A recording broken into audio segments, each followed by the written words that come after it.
અમેરિકાથી લગભગ 500 કરતા વધુ ભારતીયોને અમેરિકન એરફોર્સના પ્લેનમાં ફેબ્રુઆરી માસની અંદર જ ડિપોર્ટ કરવામાં આવ્યા હતા. જો કે હવે ભારતીય નાગરિકો હજુ પણ ખોટા દસ્તાવેજના આધારે અમેરિકા જવા માંગી રહ્યા છે અને તેમાં પણ ગુજરાતીઓનું લિસ્ટ એ ખૂબ લાંબુ છે. જો કે હજુ પણ ગુજરાતીઓએ ડંકી રૂટ અને ખોટા દસ્તાવેજના આધારે અમેરિકા જવા એટલા માટે માંગી રહ્યા છે કેમ કે તેમને ત્યાંથી ડિપોર્ટ કરવામાં આવ્યા, પરંતુ તેમની મિલકતો તો ત્યાં રહી ગઈ છે. જો કે અમેરિકન એમ્બેસીએ એક સાથે 2000 કરતા વધુ વિઝા અપોઇન્ટમેન્ટ એ અચાનક રદ કરી નાખી અને અચાનક અપોઇન્ટમેન્ટ રદ થતા દેશભરની અંદર એ ચર્ચાઓ છે કે એક સાથે 2000 વિઝા અપોઇન્ટમેન્ટ રદ કેમ થાય. નમસ્કાર, આપ જોઈ રહ્યા છો ન્યૂઝરૂમ ને આપની સાથે હું છું પ્રદીપ. અમેરિકાએ ભારતમાં વિઝા અપોઇન્ટમેન્ટ બુકમાં હેરાફેરી કરતા બોટ સામે કડક કાર્યવાહી કરવાની શરૂઆત કરી છે. યુએસ એમ્બેસીએ સોશિયલ મીડિયા પ્લેટફોર્મ એક્સ પર માહિતી આપતા કહ્યું હતું કે તેમણે બોટ્સ દ્વારા બુક કરાયેલી લગભગ 2000 વિઝા એપોઇન્ટમેન્ટ્સ રદ કરી છે. આ નિમણૂકોએ ઓટોમેટેડ બોટ્સ દ્વારા કરવામાં આવી હતી જે વિઝા ઇન્ટરવ્યુ માટે સ્લોટ બ્લોક કરીને રાખ્યા હતા. તે હવે તમામ એ બ્લોક કરેલા સ્લોટ્સ એ રદ કર્યા છે. યુએસ એમ્બેસીએ તેની સમયપત્રક નીતિઓનું ઉલ્લંઘન ગણાવ્યું અને કહ્યું કે આવું જે પ્રવૃત્તિઓ કરી રહ્યા છે જે લોકો, તે ઝીરો ટોલરન્સ નીતિ આધારિત કરી રહ્યા છે. દૂતાવાસે એ પણ જણાવ્યું કે અમારી કોન્સ્યુલર ટીમ એ ભારતમાં બોટ્સ દ્વારા બુક કરાયેલ 2000 વિઝા એપોઇન્ટમેન્ટ રદ કરી છે. એજન્ટો અને મધ્યસ્થીઓ દ્વારા કરવામાં આવતી આ પ્રવૃત્તિઓ પ્રત્યે અમારી ઝીરો ટોલરન્સ નીતિ છે. અમે અપોઇન્ટમેન્ટ્સ રદ કરી રહ્યા છીએ અને લિંક એકાઉન્ટ્સને શિડ્યુલ સુવિધાઓને સ્થગિત કરવામાં કામ કરી રહ્યા છીએ. ભૂતકાળમાં યુએસ વિઝા એપોઇન્ટમેન્ટ મેળવવાની પ્રક્રિયામાં એ મોટા પાયે છેતરપિંડીના અહેવાલો અનેક વખત સામે આવી ચૂક્યા છે.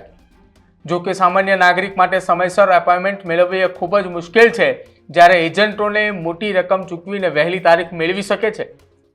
હાલમાં યુએસ બિઝનેસ એટલે કે B1 અને ટુરિસ્ટ વિઝા એટલે કે B2 માટે એપોઇન્ટમેન્ટ મેળવવામાં 6 મહિનાથી વધુ સમય લાગી રહ્યો છે. પરંતુ એજન્ટોને 30,000 થી 35,000 રૂપિયા જો ચૂકવવામાં આવે તો વ્યક્તિને ફક્ત એક જ મહિનામાં એપોઇન્ટમેન્ટ મેળવી શકે છે. સૂત્રોના જણાવ્યા અનુસાર એજન્ટોએ બોટ્સનો ઉપયોગ કરીને મોટી સંખ્યામાં સ્લોટને બ્લોક રાખે છે, જેના કારણે સામાન્ય લોકોએ પોતાની જાતે સ્લોટ મળતા નથી. 2023ના એક અહેવાલ પ્રમાણે જ્યારે B1, B2 વિઝાના એપોઇન્ટમેન્ટ માટે રાહ જોવાનો સમયગાળો એ 999 દિવસ સુધીનો પહોંચ્યો હતો, ત્યારે અમેરિકાએ ભારતીય અરજદારો માટે ફ્રેન્કફર્ટ અને બેંકોક જેવા અન્ય દેશોમાં એપોઇન્ટમેન્ટ ખોલવી પડી હતી. ભારત સરકારે પણ અમેરિકા સમક્ષ આ મુદ્દો ઉઠાવ્યો હતો અને હવે અમેરિકાના કડક પગલાંથી એવી અપેક્ષા રાખવામાં આવી રહી છે કે વિઝા એપોઇન્ટમેન્ટ પ્રક્રિયા પારદર્શક બનશે અને સામાન્ય નાગરિકોએ એજન્ટો વિના પણ વિઝા સ્લોટ મેળવી શકશે. દૂતાવાસે સ્પષ્ટતા કરી છે કે ફક્ત કાયદેસર અરજદારોને જ વિઝા પ્રક્રિયામાં સામેલ કરવા માંગે છે અને છેતરપિંડી કરનારાઓ સામે કડક કાર્યવાહી કરવામાં આવશે. જોકે આ અંગે ભારતીય વિદેશ મંત્રાલય દ્વારા પણ અમેરિકન એમ્બેસીનો સાથ આપતા કહ્યું છે કે જે કોઈ વ્યક્તિ આ પ્રકારે ગેરકાયદેસર વિઝા સ્લોટ બુક કરે છે અથવા તો બ્લોક રાખે છે તેની સામે કડકમાં કડક કાર્યવાહી કરવામાં આવશે. જે અરજદારોની નિમણૂક રદ કરવામાં આવી છે તેમને ઓફિશિયલ વેબસાઇટ દ્વારા ફરીથી બુક કરવાની સલાહ આપવામાં આવે છે અને હવે આગામી સમયમાં આ પ્રકારની ઘટના ન બને તેને ધ્યાને રાખીને યુએસ એમ્બેસી દ્વારા બોટ્સ દ્વારા બ્લોક કરાયેલી એ તમામ અરજીઓ ઉપર ખાસ નિયંત્રણ અને ધ્યાન રાખવામાં આવી રહ્યું છે. અને જે કોઈ પણ બોટ્સ દ્વારા જે અપોઇન્ટમેન્ટ્સ એ બુક અને બ્લોક કરવામાં આવી છે તેમાં કયા વ્યક્તિનું નામ લખવામાં આવ્યું છે તેના આધારે પણ હવે આગામી સમયમાં કાર્યવાહી થવાની છે.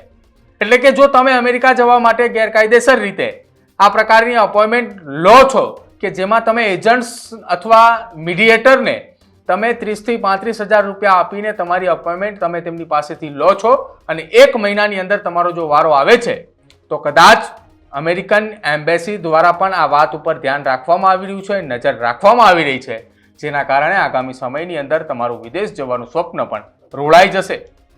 જો કે હજુ પણ કેટલાક ભારતીયોએ ડંકી રૂટ મારફતે વિદેશ જવાની લાઈનમાં કેનેડા બોર્ડર ક્રોસ કરીને જવા માટે તૈયાર છે, તો કેટલાક લોકો તો હજુ પણ પનામાના એ જંગલમાંથી જવા માટે પણ નીકળી અને અમેરિકા પહોંચવા તૈયાર છે. જો કે આ તમામની વચ્ચે હવે યુએસ એમ્બેસી અને ભારતીય વિદેશ મંત્રાલય દ્વારા એક સંયુક્ત રીતે કામગીરી કરી અને 2000 કરતાં વધુ એપોઇન્ટમેન્ટ્સ રદ કરી અને કડક કાર્યવાહીનો સંદેશો પણ આપ્યો છે. તમારું શું માનવું છે આ કામગીરી અને આ કાર્યવાહીને લઈને તે ખાસ અમારા કમેન્ટ સેક્શનની અંદર જરૂર જણાવજો.